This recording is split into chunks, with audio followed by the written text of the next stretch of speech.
शांति। बाबा ने आज सुनाया, मीठे बच्चे श्रीमत पर चलकर अपने कर्मों को सुधारो, विकर्मों को भस्म करो। माला का दाना बनना है तो एक बाप के सिवाय दूसरा कोई याद ना आए। मीठे बच्चे श्रीमत पर चल अपने कर्मों को सुधारो, विकर्मों को भस्म करो। माला का दाना बनना है तो एक बाप के सिवाय दूसरा कोई याद ना आए। प्रश्न है, किन बच्चों की रक्षा बाप स्वतः करता है? उत्तर, जो जितना सफाई से चलते हैं, बाप से सदा सच्चे रहते हैं, उनकी रक्षा स्वतः होती रहती है। झूठा चलने वालों की रक्षा हो नहीं सकती। माया उन्हें बहुत खींचती रहती है, उनके लिए फिर सजा कायम हो जाती है। दूसरा प्रश्न है, बच्चे रूहानी सर्जन से अपनी बीमारी छिपाते क्यों हैं? उत्तर, क्योंकि उन्हें अपनी इज्जत का डर रहता है। जानते भी हैं माया ने हमें धोखा दिया है, आंखें किरमिल हो गई, फिर भी बाप से छिपा लेते हैं, लेकिन उससे तो कभी छिप नहीं सकते। बाबा कहते, बच्चे जितना तुम छिपाएंगे उतना नीचे गिरते जाएंगे। डॉक्टर से अगर बीमारी छिपाना शुरू करेंगे तो डॉक्टर दवाई कैसे देगा? डॉक्टर दवाई नहीं दे पाएगा तो फिर बीमारी बढ़ती चली जाएगी, माया खा लेगी। एक बार गलती करके छिपाई तो उसकी वृद्धि होती चली जाएगी, फिर पढ़ाई छूट जाएगी। इसलिए बहुत खबरदार रहना। इसलिए बाबा कहते, छोटी सी भी कोई गलती हो और बाबा को तुरंत ही बताना चाहिए, तौबा तौबा करना चाहिए, दोबारा ऐसी गलती कभी नहीं करेंगे, या अपने आप से वायदा करना चाहिए। मनमत व आसुरी मत पर नहीं चलना है। ओम शांति। रूहानी बाप रूहानी बच्चों को समझाते हैं। बच्चों ने ये निश्चय तो किया है कि रूहानी बाप ही आत्माओं को पढ़ाते हैं। इसलिए गायन है कि आत्मा परमात्मा अलग रहे बहुकाल। सुंदर मेला कर दिया जब सतगुरु मिला दलाल। इससे ज़्यादा सुंदर मेला और भला क्या हो सकता है, जब आत्मा और परमात्मा का सुंदर मिलन हो रहा है। मूल वतन में तो सभी आत्माएं इकट्ठी रहती हैं, अलग नहीं रहती। फिर वहाँ से आत्माएं बिछुड़ती हैं। सृष्टि रंगमंच पर पाठ बजाने जैसे ही आती हैं तो परमात्मा से बिछुड़ जाती हैं, आकर के अपना अपना पाठ बजाती हैं।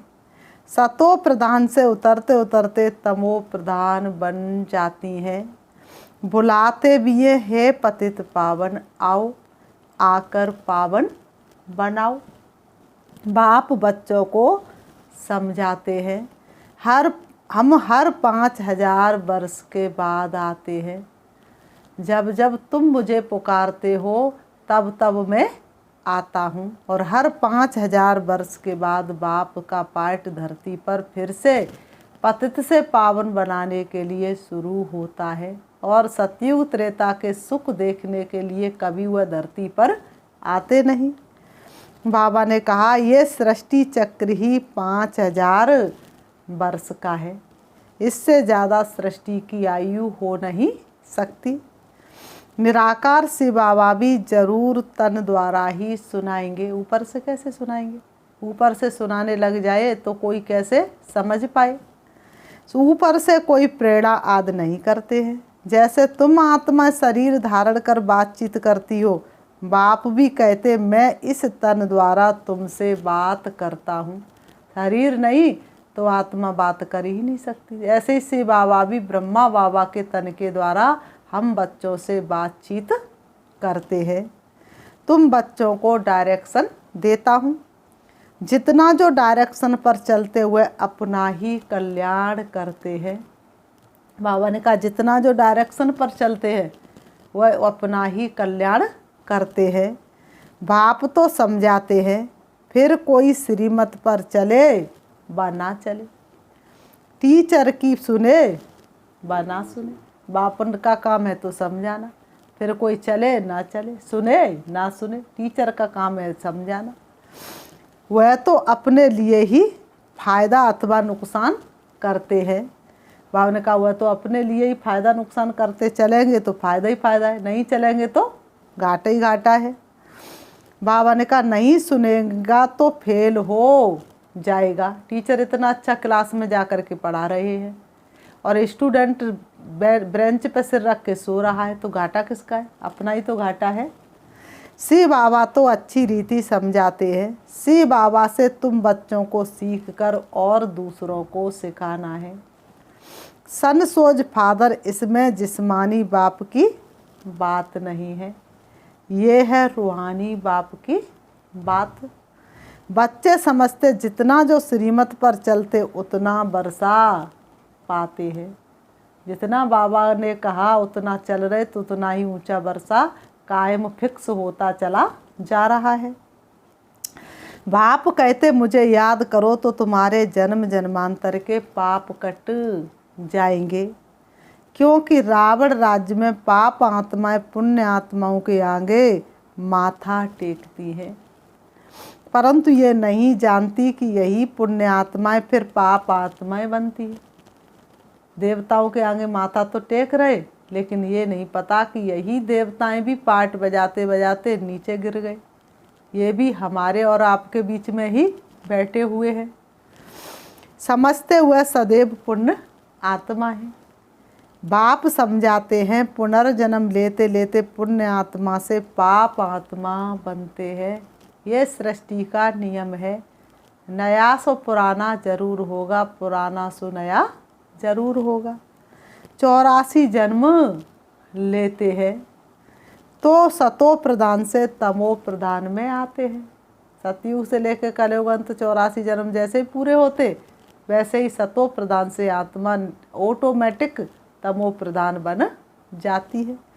पाप आत्मा बनते फिर बाप को याद करते हैं, जब पुण्य आत्माएं तो बाप को याद करने की दरकार ही नहीं। ये सब बातें सबको बाप तो बैठ कर के नहीं समझाएंगे, एक एक के पास जा कर के बाप तो नहीं समझा सकते। बच्चों को ही एक एक के पास जाना पड़ेगा। बाप एक एक के पास जाए तो बाप तो जा नहीं सकते।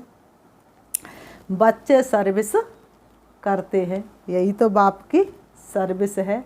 घर घर में जाके बाप का संदेश सुनाना है, तो बच्चे बाप की सर्विस करते हैं। मनुष्य तो इस समय असुर बन जाते हैं। बाबा ने कहा मनुष्य तो धीरे धीरे उनका स्वभाव, उनका संस्कार, उनका व्यवहार, उनका कार्य पूरी तरह से असुर बन जाता है। तब शिव बाबा आकर के, तभी तो कहते हैं बंदरों की सेना ली। तो इस समय परमात्मा आकर के बंदरों जैसे मनुष्यों को मंदिर के लायक बना रहे हैं। बाबा ने कहा इस कारण बुद्धि में बैठता ही नहीं है कि परमात्मा सर्वव्यापी नहीं है। बाबा ने कहा इस कारण बुद्धि इतनी तमो प्रधान हो गई है, इसीलिए इतनी जल्दी ज्ञान बुद्धि में बैठता नहीं है कि परमात्मा सर्वव्यापी नहीं है। सारा मदार इस बात पर है। श्री कृष्ण तो देहधारी है, उनको देवता कहा जाता है। आत्माओं का फादर तो निराकार बाप है, उनको ही याद करना है। भले प्रजापिता भी कहते, लेकिन वह तो साकार है, उनको याद करने से तुम्हारे विक्रम विनाश नहीं होंगे। ये सब बातें अच्छी तरह समझाई जाती हैं। बाबा कहते ये सारी बातें तुम बच्चों को अच्छी तरह से समझाई जाती हैं, परंतु कई बच्चे ना समझकर उल्टा रास्ता ले जंगल में जाकर पड़ते हैं। जंगल है में क्या होते, कांटे। बाबा रास्ता बताते हैं शहर का अथवा स्वर्ग में जाने का, परंतु ना समझने के कारण जंगल में जाकर पड़ते हैं। जंगल में चले जाते हैं तो कांटे बन जाते हैं। कांटों के बीच में रहेंगे तो कांटे ही तो बनेंगे। जैसा संग और वैसा रंग। यहाँ रहते भी रास्ता पूरा पकड़ते नहीं हैं, बीच में रह जाते हैं, फिर वहाँ भी पिछाड़ी में आ जाते हैं। तुम यहाँ आए हो स्वर्ग में जाने के लिए। तुम यहाँ क्या करने आए हो? कमाई करने, स्वर्ग में जाने के लिए। त्रेता को भी वास्तव में स्वर्ग नहीं कहेंगे। 25% कम हो गया ना, अभी तुम हो संगम पर। बाप कहते पुरानी दुनिया को त्याग, नई दुनिया को याद करो। ऐसे तो नहीं कहेंगे पुरानी दुनिया को भूल, त्रेता को याद करो। बाबा किसको याद कराता? सतयुग को। त्रेता को थोड़े ही नई दुनिया कहेंगे। रास्ता ठीक न पकड़ने के कारण नीचे ऊपर होते रहते हैं। ड्रामा अनुसार कल्प पहले जिन्होंने पूरा इम्तिहान पास किया वही करेंगे। त्रेता में जाने वालों को नापास ही कहेंगे। सतयुग के सुख तो गए, फिर त्रेता शुरू हुआ, तब आए तो बाबा ने कहा उनको नापास ही कहेंगे। जो स्वर्गवासी बनते वही पूरे पास होते हैं। फर्स्ट नंबर की टिकट नहीं ली तो सेकंड नंबर की में तो फेल ही कहेंगे ना। कल्प कल्पांतर जन्म जन्मांतर संगम पर वही इम्तिहान पास करते हैं, जैसे अब कर रहे हैं।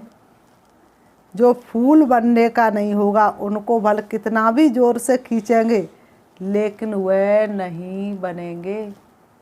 जो बनने का नहीं होगा तो कितना भी खींचो लेकिन वह नहीं बनेंगे, क्योंकि आत्मा में सतयुग वाली डिग्री है ही नहीं। अब तक फिर भी फूल है ना, कांटे तो चुभते रहते हैं। सारा मदार पढ़ाई पर है।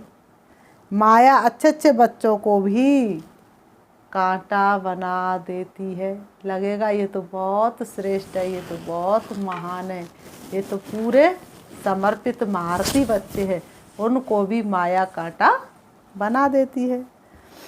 ट्रेटर बन जाते हैं, फिर भगवान के घर की ही जा कर के बुराई करना शुरू करते हैं। उनका क्या हाल होगा? जो अपने घर को छोड़ दूसरी तरफ जाए उनको ट्रेटर कहा जाता है। बाप तो माया से छुड़ाने आए हैं, कहते बाबा माया बड़ी दुस्तर है। बच्चे कहते बाबा माया बड़ी दुस्तर है, हमको बहुत हैरान करती है, अपनी तरफ खींचती है। माया कम चुम्बक नहीं है। चुम्बक क्या करेगी? तुरंत लोहे को अपनी तरफ खींच लेगी। माया भी कम चुम्बक नहीं है। इस समय देखो खूबसूरती भी कितनी बढ़ गई है, कितने फैशनेबल बनते हैं। बाबा ने कहा कितने फैशनेबल बनते हैं। बायोस्कोप में क्या क्या दिखाते हैं। आगे ये बायोस्कोप नहीं थे, आगे थोड़ी नहीं थे ये सब कुछ, तभी तो समाज के अंदर फिर भी सुख शांति थी। आज तो देखो लोगों ने रियल लाइफ को छोड़ कर के रील लाइफ जीना शुरू कर दिया है। 100 वर्ष के अंदर ही निकले। इसमें ड्रामा के राज को भी समझाना है। 100 वर्ष के अंदर जैसे व्यस्त बन गया है। साइंस कितनी आगे चली गई है।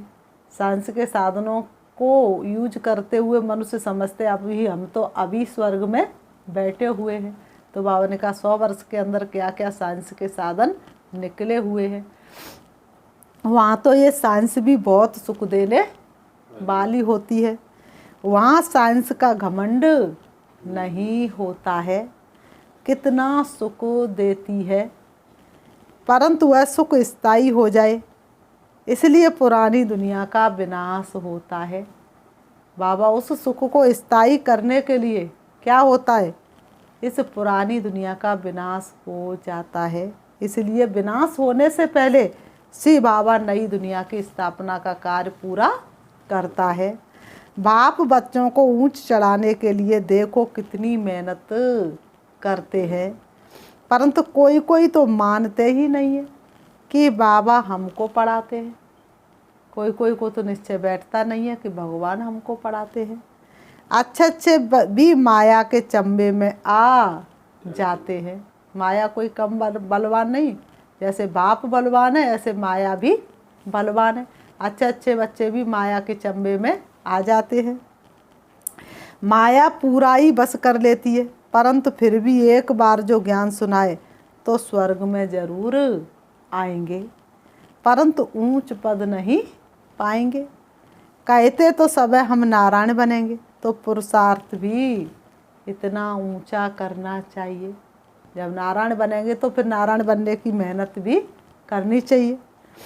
परंतु है सारा ड्रामा का खेल, कोई चढ़ते हैं कोई गिरते हैं, नीचे ऊपर होता ही रहता है। सारा मदार याद की यात्रा पर है, बाप तुमको अखुट खजाना देते हैं जिसे कोई लूट नहीं सकता। वहाँ कर्म भोग की बात ही नहीं। इस समय यहाँ जो जमा करते वही पूरा वर्षा पाते हैं। ये ख्याल नहीं करना चाहिए कि चढ़ेंगे तो फिर गिरेंगे भी। कोई कहते फ़ायदा क्या, सतयुग में जाके फिर कलयुग में आना है। बाबा ने कहा यह ख्याल कभी नहीं करना चाहिए। जास्ती गिरे हैं तो अब तो चढ़ना ही है, ड्रामा अनुसार पुरुषार्थ तो होता ही रहता है। शिव की सबसे जास्ती पूजा होती है। देवताओं की पूजा स्टेट बाय स्टेट होगी, लेकिन शिव की पूजा पूरे भारत देश के अंदर कोने कोने में होती है। उनको फिर ठिक्कर बित्तर में कह देते हैं। कितना अज्ञान है, एक तरफ पूजा करते दूसरी तरफ पत्थर ठिक्कर में कह देते। बल शिव की पूजा भी करते हैं, बलि भी चढ़ाते हैं, परंतु फिर भी शिव को कोई जानते नहीं है। बाबा ने कहा कि वह ज्ञान का सागर बाप कैसे आकर पढ़ाते हैं, फिर भी कोई नहीं जानते कि वह ज्ञान के सागर शिव बाबा कैसे आकर के पढ़ाते हैं। अब पढ़ाकर पुरुषार्थ कर ऊंच पद पाना है। माया भी किसको छोड़ती नहीं है, हमेशा हर किसी की नब्ज टटोलती रहती है, कभी किसी को छोड़ती नहीं है। एकदम पकड़ लेती है, देखती है कौन सा दरवाज़ा कमज़ोर है, उसी में जा कर के प्रवेश कर जाती है। बाबा कहते बच्चे सच्चा सच्चा चार्ट लिखो। कई बच्चे सच नहीं बताते तो सजा भी हो जाती है। सजा के समय तोबा तोबा करते हैं, फिर कितना अपने आप को कोसेंगे। क्षमा करो फिर ऐसे नहीं करेंगे। बाबा ने कहा अभी बाबा कितना प्यार से समझा रहा है। टीचर भी पहले से कितना अच्छा पढ़ाता है, लेकिन पेपर जब हो और फिर बच्चा कहे मुझे नकल कराओ तो उस समय थोड़ी ना ढीला होगा, फिर तो उस समय धर्मराज बन जाता है। छोटा बच्चा कोई बुरा काम करते तो बाप मारते तो तोबा तोबा करते हैं कि अब ऐसी गलती कभी नहीं करेंगे। ये है बेहद का बाप।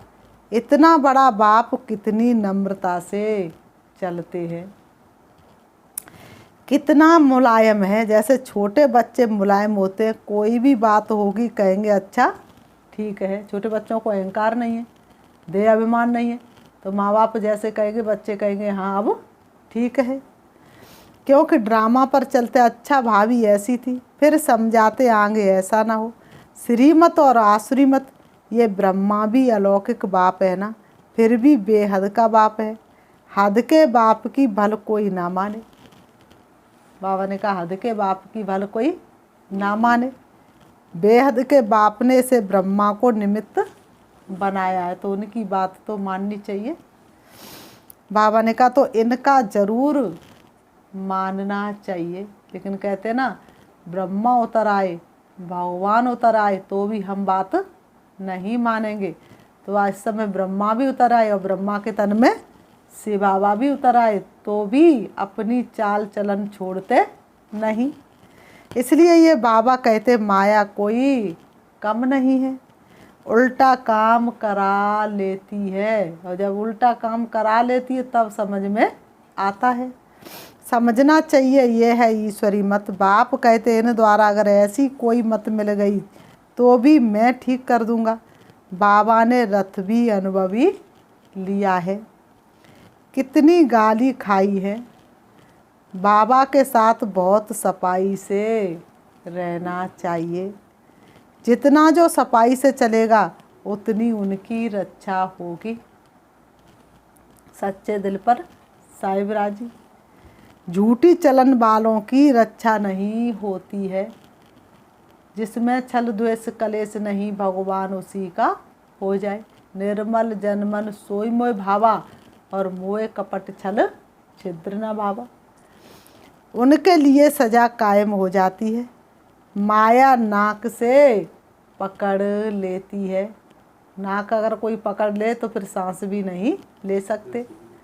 बच्चे जानते माया खा गई, इसलिए हमने पढ़ाई छोड़ दी। इतनी अच्छी पढ़ाई, इतनी ऊंची पढ़ाई क्यों छोड़ दी? माया खा गई। बाबा कहते कुछ भी हो परंतु पढ़ाई कभी बंद नहीं करो।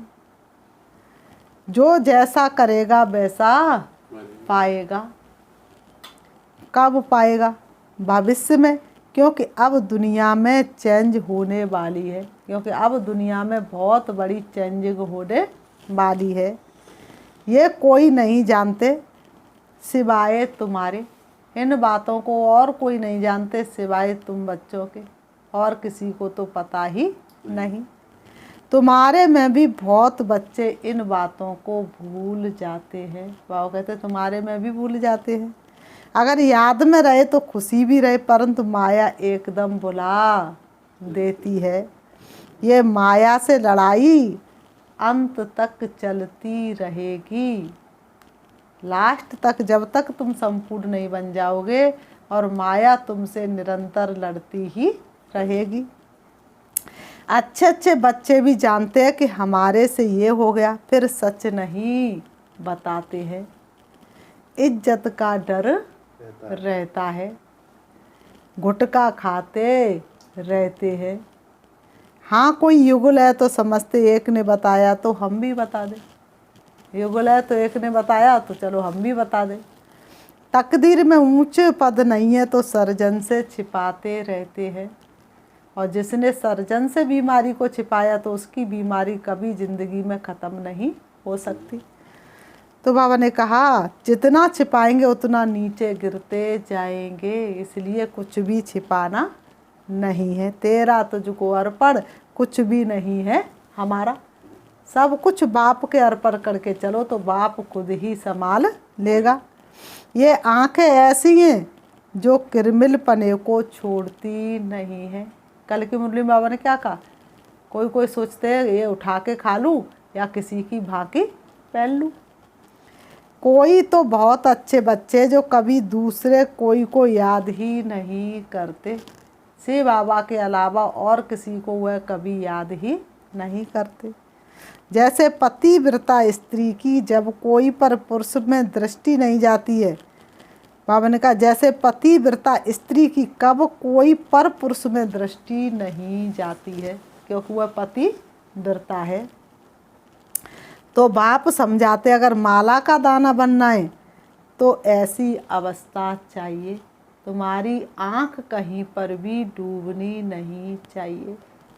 एक बाबा के अलावा कोई भी याद नहीं आना चाहिए, तब तुम माला के मड़के बन सकते हो।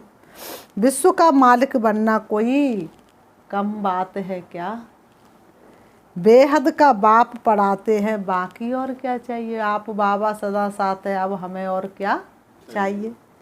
बाबा तुमको प्रैक्टिकल दिखाते हैं कि फलाने फलाने में ये खूबी है, इनमें ये है, तब नंबर बार याद प्यार देते हैं। यहाँ बैठे बैठे भी बाबा की बुद्धि सर्विस एबल बच्चों की तरफ ही जाती है।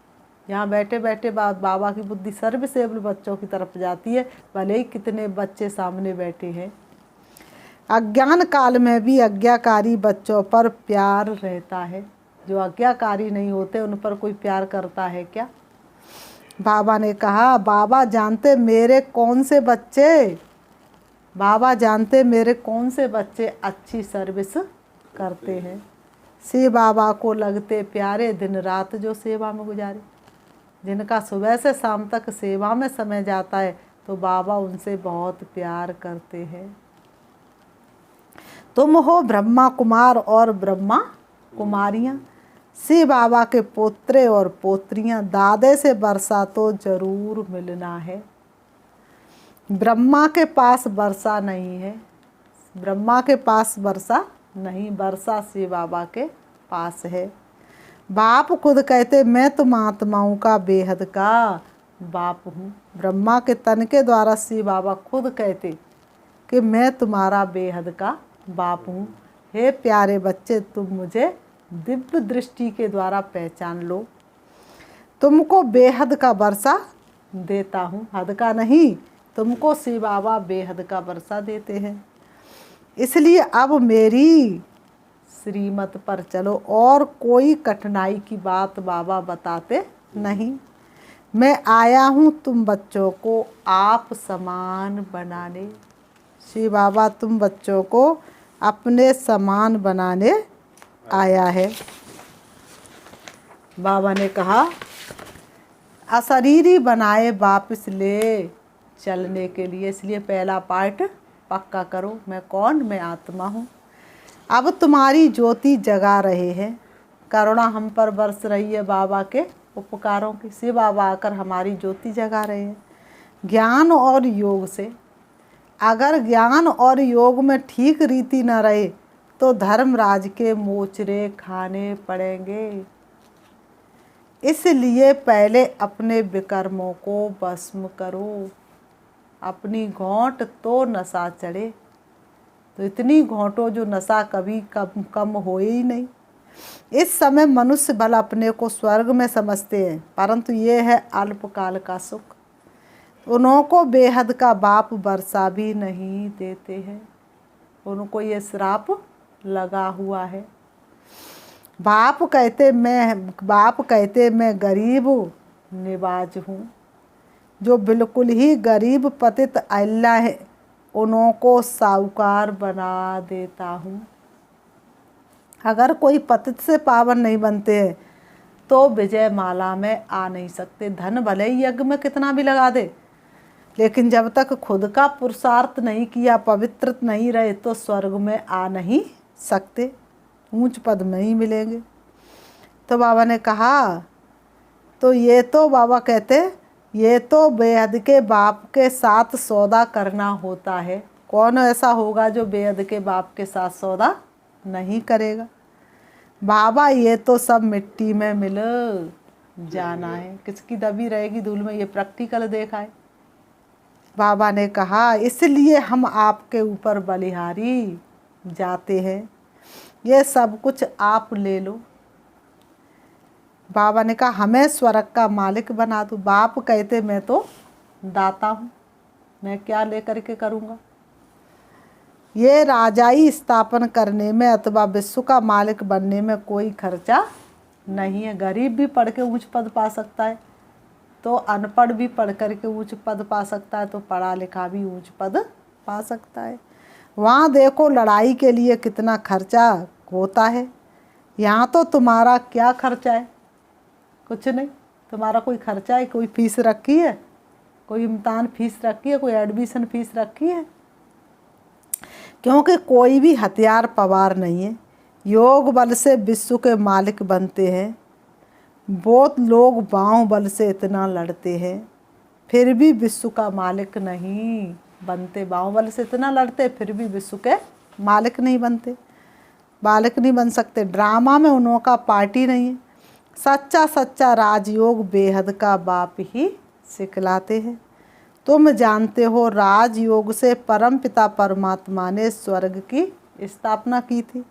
अभी तुम संगम युग पर पढ़ रहे हो और पढ़ाई अनुसार ही नंबरवार पद मिलेगा। फिर बाबा ने कहा अच्छा मीठे मीठे सिकीलते बच्चों प्रति माता पिता बाप दादा का याद प्यार और गुड मॉर्निंग। रूहानी बाप की रूहानी बच्चों को नमस्ते, और हम रूहानी बच्चों की रूहानी बाप दादा को याद प्यार और नमस्ते नमस्ते नमस्ते। धारणा के लिए मुख्य सार नंबर 1, बाप समान नम्रता का गुण धारण करना है। किसी को भी कांटा नहीं चुभाना है। फूल बन खुशबू देनी है। नंबर 2, सच्चाई का गुण धारण कर सर्जन से कोई भी बात छिपानी नहीं है। पढ़ाई किसी भी हालत में नहीं छोड़नी है। आज्ञाकारी बनना है। वरदान, बाप द्वारा मिले हुए वरदानों को समय पर कार्य में लगाकर फलीभूत बनाने वाले वरदानी मूर्त स्पष्टीकरण। बाप दादा द्वारा जो भी वरदान मिलते हैं उन्हें समय पर कार्य में लगाओ। बाबा कितने अच्छे अच्छे वरदान तुमको दे करके जाते हैं, लेकिन हम क्या करते हैं? समय पर कार्य में लगाते नहीं। तो वरदान कायम रहेंगे। वरदान के बीज को फलदायक बनाने के लिए उसे बार बार स्मृति का पानी दो। वरदान के स्वरूप में स्थित होने की धूप दो, तो एक वरदान अनेक वरदानों को साथ में लाएगा और फल स्वरूप वरदानी मूर्त बन जाएंगे। जितना वरदानों को समय पर कार्य में लगाएंगे उतना वरदान और श्रेष्ठ स्वरूप दिखाता रहेगा। स्लोगन, अटेंशन नेचुरल हो तो टेंशन स्वतः खत्म हो जाएगा। अटेंशन नेचुरल हो तो टेंशन स्वतः ही खत्म हो जाएगा। अच्छा, ओम शांति, ओम शांति। ओम शांति। तो आप सभी ने अभी मुरली सुनी, और मुरली सुनने के बाद कोई भी ब्राह्मण आत्मा मुरली चिंतन ना करता हो, ऐसा तो हो ही नहीं सकता। क्योंकि हमारी पढ़ाई और मुरली की पढ़ाई तभी सफल मानी जाती है जब तक हम मुरली चिंतन बहुत अच्छे से या गहन चिंतन करते हैं। तो जैसे बाबा ने मुरलियों के अंदर बताया, सबसे पहली बात कि बाबा कहते हैं अपने को आत्मा समझो, और मनुष्य कहते हैं अपने को परमात्मा समझो। कितनी बड़ी विचित्र बात है। आत्मा और परमात्मा दोनों में कितना बड़ा अंतर है, परंतु हम इस अंतर को नहीं समझ पाते। आत्मा परमात्मा का बच्चा है। हम लोग आरती में गाते आए, तुम मात पिता हम बालक तेरे, तो फिर हम आत्मा परमात्मा कैसे हो सकते हैं? तो ये विचार करने की बात है। और मैं इस मेरो ब्रज मधुबन के चैनल के माध्यम से सिर्फ ब्राह्मण आत्मा ही नहीं, हमारे इस ब्रज मंडल के बहुत ही भगवान के दिल के करीब परम भक्त जो आत्मा है उनको भी कहने चाहते हैं, आत्मा परमात्मा की संतान है और परमात्मा पिता है। दूसरा परमात्मा ने मुरली में समझाया, एक तरफ याद करते हैं पतित पावन को और फिर कहते हैं सब में परमात्मा है। एक तरफ हम याद करते हैं कि हे पतित पावन, और दूसरी तरफ कहते हैं कि हम सब में परमात्मा है। सोचने की बात है, यदि स्वयं परमात्मा हमारे अंदर बैठा है तो हमने देखा है कि कई लोग गृहस्थ जीवन को छोड़ देते हैं, सन्यासी हो जाते हैं और वो सन्यासी होकर के जंगल में चले जाते हैं और फिर वहाँ पर भगवान को खोजते हैं और कहते हैं हे प्रभु जी मुझे दर्शन दो। वास्तव में जब परमात्मा हम सभी के अंदर है, अंतर्यामी है, तो फिर हम कहाँ से उसे बुलाते हैं, कहाँ खोजते हैं? तो ये ज्ञान की बातें हैं, विचार करने की बातें हैं, मंथन करने की बातें हैं। यदि ये सारी चीज़ें अगर हम सभी भक्त आत्माओं को, इस ब्रज भूमि के भक्त आत्माओं को समझ में नहीं आता है, तो किसी भी ब्रह्मा कुमारी सेंटर पर जा कर के इन चीज़ों को हमें क्लियर करना चाहिए। और बाबा कहते हैं उनको बुलाते हैं, भगवान को बुलाते हैं, कहते हैं हे पतित पावन आओ, और उनको हम पतित दुनिया में बुलाते हैं। वास्तव में पतित दुनिया कौन सी है? जहाँ भगवान ने गीता में कहा है यदा यदा ही धर्मस्य ग्लानि, जब धरती पर धर्म की ग्लानि हो जाए, जहाँ चारों ओर पापाचार अत्याचार हो जाए, जहाँ जो कर्म रात में छिपके करते थे वो सरेआम दिन में करने लगे। कहाँ तो हम गौ को माता कहते हैं। आज प्राणी के पास खाने के लिए नहीं है तो गौ को क्या खिलाए? गौ गंदगी खाने लगती है। ये पतित दुनिया की ही तो निशानी है। कहाँ हम नदियों को पतित पावनी कहते हैं, जब नदियों का जल खुद दूषित हो जाए, घाट छोड़ने लगे, इसी को तो पतित दुनिया की निशानी कहते हैं। आज हम जिन कन्याओं को 9 दिन व्रत करने के बाद साक्षात चैतन्य देवी का रूप मान करके भोजन कराते हैं, फिर अपना व्रत पूरा समझते हैं, जब उन्हीं कन्याओं को हम गलत दृष्टि से देखने लग जाएं, उन्हीं देवियों को जिनकी पूजा कर रहे थे उन्हीं का चीर हरण करने लग जाएं, अपमान करने लग जाएं, उनका सौदा करने लग जाएं, तो इससे ज़्यादा पतित दुनिया, पापी दुनिया कहाँ होगी? तो आज वो पतित दुनिया है, सारी दुनिया पतित हो गई है। यही तो परमात्मा समझाता है और यही चीज़ हम सभी समझ नहीं पाते हैं।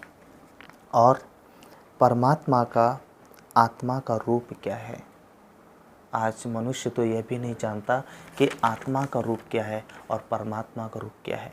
जहाँ से गुजरता है, जो भी सामने दिखता है, वहीं सर झुकाता है, कहता है बस आप ही प्रभु हैं। कभी मनुष्य को भगवान कहता है, तो कभी उसी मनुष्य को मारने लगता है, तो कभी उसी मनुष्य को सद्गति दाता गुरु मानने लगता है, तो कभी उसी को गाली देता है, ढोंगी पाखंडी कहने लगता है। आखिर जब तक हमारी बुद्धि में यही फाइनल नहीं है कि मैं कौन हूँ, मैं दिखने में कैसा हूँ, फिर मुझ आत्मा का पिता परमात्मा कैसा है, वो कहाँ रहता है, वो दिखने में कैसा है, आपकी भक्ति का फल कैसे मिलेगा, आप अपनी मंजिल तक कैसे पहुँचेंगे, आप अपने इष्ट देव को याद कैसे कर पाएंगे? तो पहले स्वयं को जानना है।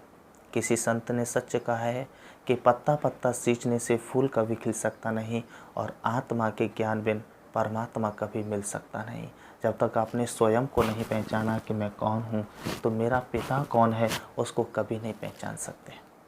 और कहते हैं कई लोग, और एक बहुत अच्छी नसीहत हमें परमात्मा ने दी है, शिव बाबा ने, स्वयं भगवान ने धरती पर आकर के एक बहुत अच्छा फरमान दिया है, जो कि हमें सभी को समझना है। वो सिर्फ ओम शांति, ब्रह्मा कुमारी, ब्राह्मण आत्माओं के लिए ही नहीं, इस सृष्टि के सभी प्राणियों मात्र के लिए एक भगवान की बहुत बड़ी शिक्षा है। और वो ये है कि ईश्वरीय संतान को कभी भी किसी को भी मनसा वाचा कर्मणा दुख नहीं देना है। मन से भी किसी के बारे में दुख देने वाले शब्द नहीं सोचने चाहिए। अपने मुख से, अपनी जीभा से ऐसा कोई शब्द नहीं निकालना है जो बाद में सोच सोच करके उसको दुख हो। जितनी बार आपके शब्दों को सोचेगा और दुखी होगा, उतना ही आपको एक श्राप लगने वाला है। भगवान ने कहा जो दूसरों को दुख देता है वह लास्ट में दुखी होकर के मरता है। यदि आपको तड़प तड़प के किसी एक्सीडेंट पर, किसी रोड पर एक्सीडेंट हो जाता है, हम देखते हैं लोग वीडियो बनाते रहते हैं और वो बस के टायर के नीचे तड़प रहा है या वो रोड पर पड़ा है, अंतिम श्वासें गिन रहा है और वो लोगों से अपील कर रहा है, दुआएं कर रहा है, रहम मांग रहा है कि कोई उसे हॉस्पिटल पहुंचा दे, परंतु पहुंचा नहीं पाता और वो तड़प तड़प के वहाँ मर जाता है। क्यों? क्योंकि जब हमने दूसरों को दुख दिया, हमारे शब्दों ने दुख दिया, हमारे विचारों ने दुख दिया, तो लास्ट में हमारा अंत कैसा होगा? इसी तरीके से हम दुखी होकर के मर जाते हैं। तो परमात्मा कहता है कि ईश्वरीय संतान को, जो कहते हैं कि मैं भगवान का भक्त हूँ, भगवान का बच्चा हूँ, खास करके ऐसे लोगों के द्वारा कभी किसी को भी मन से, वचन से और कर्म से दुख नहीं पहुँचना चाहिए। और आपको ध्यान रखना है कि आपके द्वारा कभी किसी को दुख ना पहुँचे। आज के लिए इतना। जुड़े रहेंगे हम सभी लोग। ओम शांति।